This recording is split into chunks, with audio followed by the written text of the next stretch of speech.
Real life, full of complex choices at every step. Wouldn't it be nice to know some of what the future holds? Will you pass the exam? Will her lottery ticket be the winner? Will our paper get the best paper award in CIG 2018? But life is too complex to approach head-on, so let's try something more manageable. Video games! Not only fun and a great means of procrastination, but also useful in AI research, starting from simple but scalable problems, with objectives, scoring systems and fast simulations. We can have AI bots playing millions of games to see if they're good, but also to tell us more about the games themselves, leading to an interesting cycle of AI improving games and games improving AI. But what if the games contain hours upon hours of gameplay? What if they have no scoring systems for AI to base its reasoning on? What if we had several methods to choose from, but we chose wrong in the beginning, and we wasted precious time with the wrong method? In our latest paper, we tried to predict the outcome of games as early as possible, to benefit all of the above-mentioned scenarios, but we wanted to keep it general and applicable to any possible game. So we based our predictions strictly on the AI bot's experience while playing the game, leaving out any game-specific elements, such as the presence of non-player characters or portals spawning monsters. And we ended up with this: a system in which we feed a bunch of algorithms, a bunch of games, and a bunch of measures of the algorithm's experience. And the system, using an AdaBoost classifier, decides if the AI is going to win the given game or not, based only on its current experience. We had 12 features included in our system to measure experience, such as the rewards the AI bot is getting or the danger it is in. All features are detailed in the paper.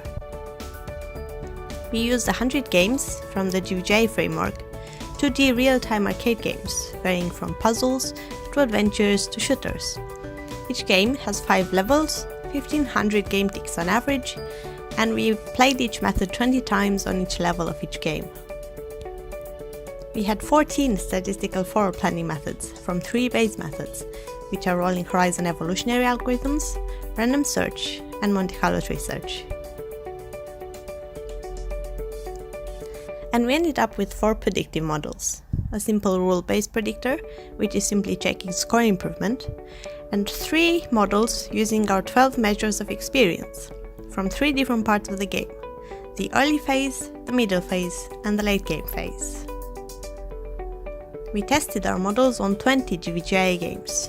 Here are 3 examples of what our mid-game model might be thinking while playing Chopper and Ghostbuster. The plots that you will be seeing are displaying the confidence of our predictor in actually winning the game. Oh no, I'm not very good at this game, doing quite bad. What are all these baggies? Right, I can just shoot at these guys at the bottom, and that seems good. Oh, I can feel it. Gonna win? Yes! I won.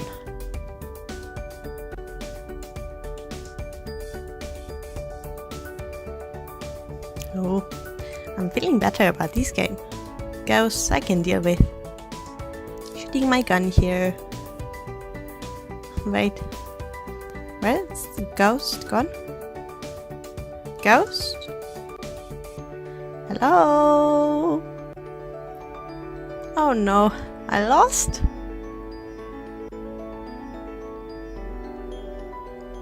I want a rematch. Ghost, here I come. Yeah, take that. And that. And that. Oh, I think I know where your lair is. I'm coming for you. Aha! Ghostbuster 1, Ghost 0.